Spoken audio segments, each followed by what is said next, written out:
Smeared for opposing genocide. What a surprise. The Green Party leader, Zack Palansky, is the only Jewish leader of a political party, certainly major political party in Britain. If there's a minor one, not aware of it. And one of the very few Jewish leaders of a British political party any time in history. He's also a passionate supporter of the Palestinian people's right to national self-determination, as well as survival, and thus an opponent of Israel's genocide. Now, anyone who speaks out against the genocide, and more broadly against Israel's apartheid, illegal occupation, illegal colonization, its general historic oppression of the Palestinian people, gets smeared. That is an iron law of politics, and that includes if you're Jewish. Now, Zack Palansky has been outrageously attacked by this outfit which calls itself the Campaign Against Anti-Semitism. I happen to believe that campaigning against anti-Semitism is crucially important, indeed, a responsibility. Anti-Semitism is a very real evil which must be fought consistently. Unfortunately, groups like this strip anti-Semitism of any meaning in an attempt to monster those of us who believe that Palestinians are human beings of equal worth who should have equal rights. Fewer and fewer people believe these smears anymore. It's just essentially a diminishing number of hardened cranks. And indeed, the polling shows that a large majority of the British public believe, quite correctly, that Israel has committed war crimes, that there should be a total arms embargo against Israel, and that Benjamin Netanyahu, the Israeli Prime Minister, should be arrested for war crimes and crimes against humanity as per the arrest warrant issued against him by the International Criminal Court. Now, the abuse of the term anti-Semitism is incredibly irresponsible because it stops people believing that anti-Semitism exists when it does. A bit of context for the campaign against anti-Semitism, so-called. They once did this disgusting video, accompanied by the text, thinking of visiting Sadiq Khan's London, this is what you can expect to see. The opening shot is a black flag inscribed with a Shahada, that's the Islamic Declaration of Faith, written in Arabic, which is clearly presented as something scary and extreme. I mean, it's kind of tapping into this idea pushed by right-wing extremists of Londonistan. That's what it conjures up. It's a straightforward, unsubtle Islamophobic attack, not just on London, but on a London mayor, Sadiq Khan, who is subjected to relentless Islamophobia. Now, at the time, Jewish activists were amongst those speaking out, such as Amos Schonfield, who said, proof, if you ever needed it, that the CAA, the Campaign Against Anti-Semitism, have always prioritized division and dog whistles over actually campaigning against anti-Semitism. Now, the Campaign Against Anti-Semitism has launched an attack against Zack Palansky, which links to an article published by the Jewish Chronicle with the headline, Green Party leader rebuked for claiming chief rabbi doesn't represent UK Jews on Israel. Now, rather than being a newspaper which represents Jewish communities in all their diversity, this is a hard right pro-Israel rag, which I would note has lost repeated libel actions after printing baseless smears against people, and which has published Islamophobic racist bile. There was this one piece by Melanie Phillips headlined, if you support the Palestinian cause in any form, you're facilitating Jew hate. You can't make this shit up. Last year, the Jewish Chronicle was involved in a scandal after it printed several stories promoting pro-Israeli propaganda, all of which was proven to be fabricated, written by supposed freelance journalists who misrepresented his resume. Now, Zack Palansky was attacked over comments he made on Alistair Campbell and Rory Stewart's podcast, The Rest is Politics. Let's just listen back to that. I'm really proud to be Jewish, and to conflate anti-Semitism with anti-Zionism actually, as a Jewish person, makes me feel less safe in this country. So what do you actually say when you're sitting here with somebody who makes that accusation? What do you say to them? Well, I think it's an absurd accusation because I'm really proud of being Jewish. I do lots of work with the Jewish community. I'm always very happy to visit a synagogue or a community space. There's an amazing group called Namod, who are a group of British Jews against the occupation. I often go to meet with them during festivals. We break bread together. We sing together. I'm not religious, but we pray together in terms of the tradition of praying together. And that's a beautiful community experience. I am outraged that there are British communal organizations. In fact, I'll go further. We have a chief rabbi who I think has more than overstepped the mark on many times, where he's not speaking for the British Jewish community. He's certainly not speaking for me, but I don't think he's speaking for the wider community. He is clearly speaking in the interests of defending the Israeli government.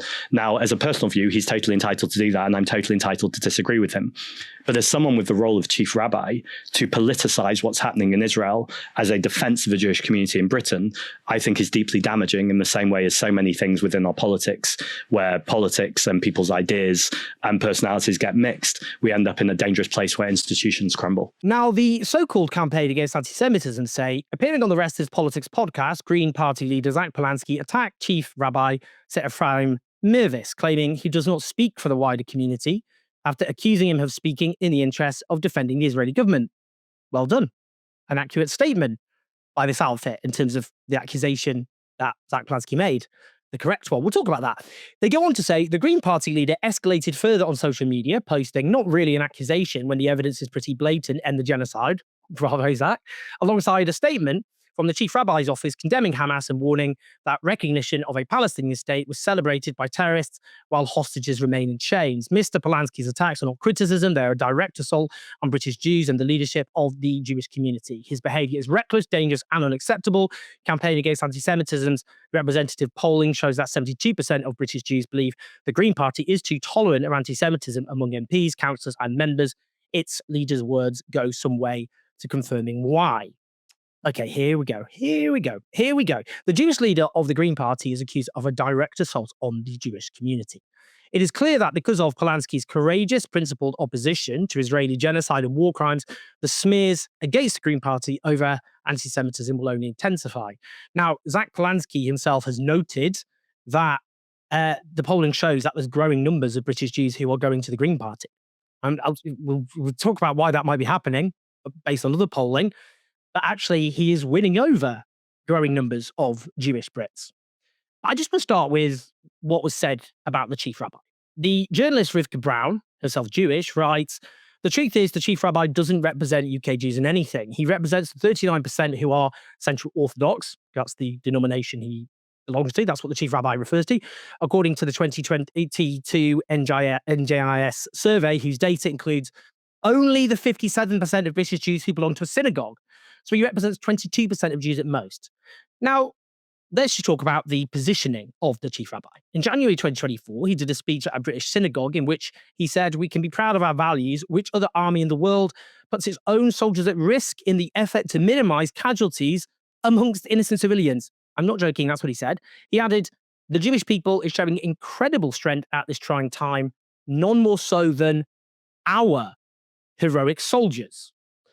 To begin with, it is obviously disgusting atrocity denial to suggest that the Israeli army has put their own lives at risk to protect Palestinians. They've wiped Gaza from the face of the earth, murdered well over 100,000 people, as well as repeatedly using Palestinians as human shields. But what he did in that speech is to conflate Jewish people with the state of Israel. This is done routinely by Israel's cheerleaders. And it speaks back to what Zack Palansky said, that he is speaking in the interest of defending the Israeli government. The Chief Rabbi, Ephraim Mirvis, is not an Israeli. He is, like myself, British, in his case, South African by heritage. The IRA definition of anti-Semitism, which has been adopted by governments and institutions, has rightly been accused of being used to stifle criticisms of Israel. But it does have an example of anti-Semitism we can all agree on. That example states, an example of anti-Semitism is holding Jews collectively responsible for actions of the state of Israel. I strongly agree that this is anti-Semitism. This must cut both ways. How can you then claim as a British citizen that the actions of the Israeli army represent you as a Jewish person? Our heroic soldiers, they're not heroic.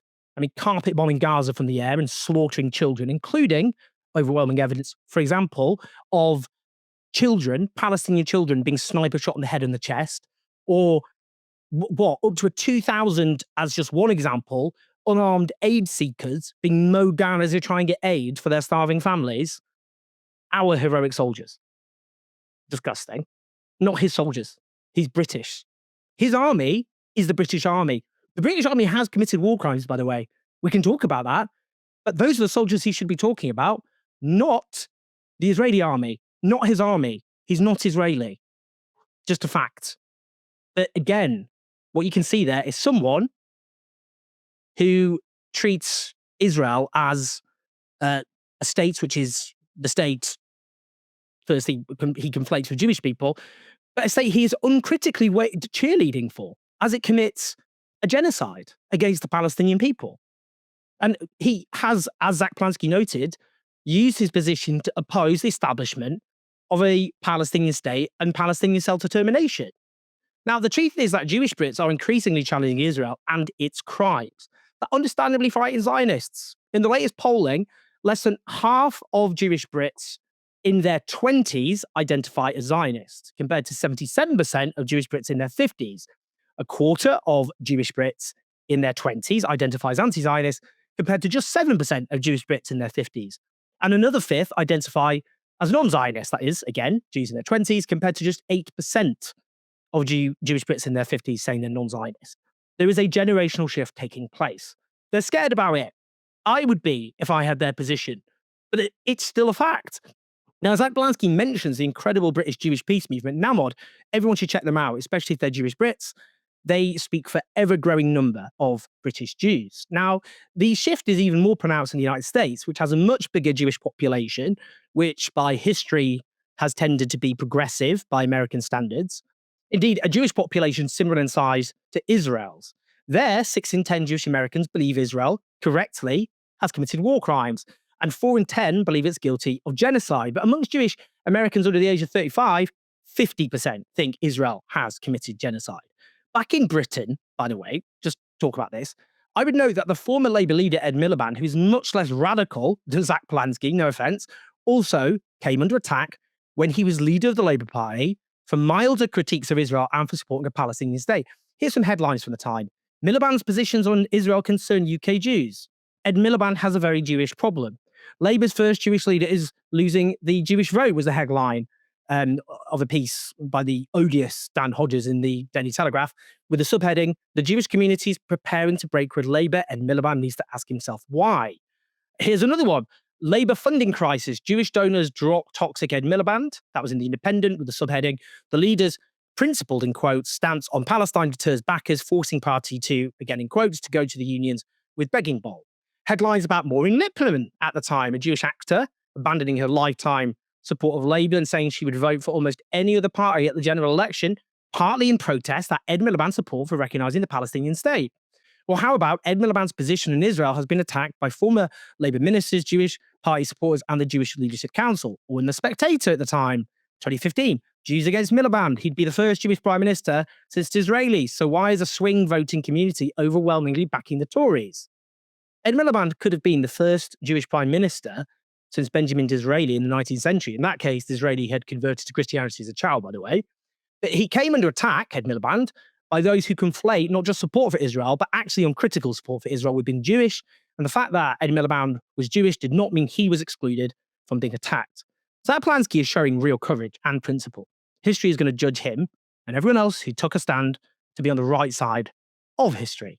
But he is also representative of growing numbers of Jewish Brits, particularly younger Jewish Brits, and indeed Jewish people around the world who refuse to accept that Israel represents them. For Israel's cheerleaders, that is causing both fury and panic. But we should applaud what Zack Palansky is doing.